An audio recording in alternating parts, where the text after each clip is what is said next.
राधे राधे भक्तों, कैसे हो आप सब। ये मेरा पहला ब्लॉग है। मैं अब तैयार हो चुकी हूँ। अब मैं कान्हा जी का श्रृंगार करूँगी। कैसे आप देखो। अब मैं कान्हा जी को स्नान करा रही हूँ। उसके बाद हम कान्हा जी को पंचामृत से स्नान कराते हैं। फिर उनको नए ड्रेस पहनाएंगे।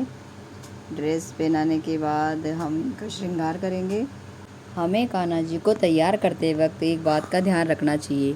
अंगूठे का उपयोग नहीं करना चाहिए। उंगलियों से कान्हा जी का श्रृंगार करना चाहिए, स्नान कराना चाहिए, क्योंकि माना जाता है कि अंगूठा बहुत कठोर होता है। अगर हम इससे कान्हा जी को तैयार करेंगे या इनका स्पर्श करेंगे तो इनको चोट लग सकती है, बहुत कठोर होता है। इसलिए हम कान्हा जी को उंगली से ही तैयार करें, स्नान कराएँ।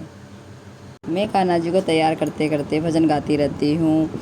मेरे बांके बिहारी लाल तो इतना ना करियो श्रृंगार, नजर तो है लग जाएगी कान्हा, नजर तो है लग जाएगी मेरे बांके। अब हमारे कान्हा जी पूरे रेडी हो चुके हैं। हमने इनका श्रृंगार कर दिया है। अब कपड़े पहनाए, मुकुट पहनाए, रुमाला पहनाई।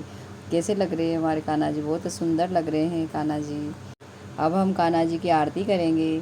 हम दीपक में बत्ती रख के फिर कान्हा जी को आरती सुनाते हैं कि हे गोपाल कृष्ण करूं आरती तेरी, हे पिया पति मैं करूं आरती तेरी, तुझ पे हो कान्हा बलि बलि जाऊं, सांझ सवेरे तेरा गुण गाऊं, प्रेम में रंगी भक्ति में मिली। घंटी के बिना भगवान तक हमारी आवाज़ नहीं जाती, इसलिए हम घंटी बजाते हैं।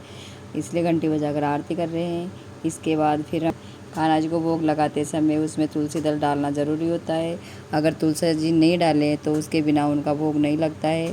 कान्हा जी के तुलसी डाल के भोग लगाना चाहिए, उनको हाथों से खिलाना चाहिए। फिर उसके बाद घंटी बजा के पर्दा लगा देना चाहिए।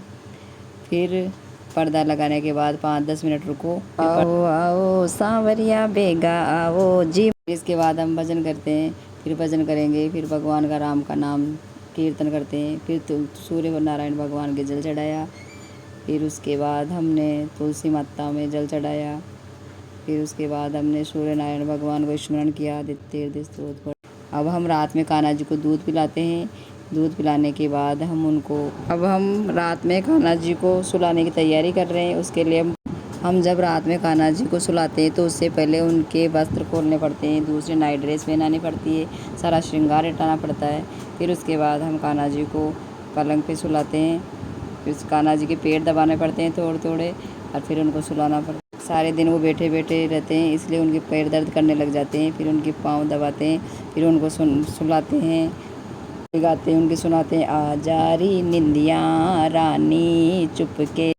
आज का ब्लॉग यहीं एंड होता है। कैसा लगा आपको कमेंट में बताइए।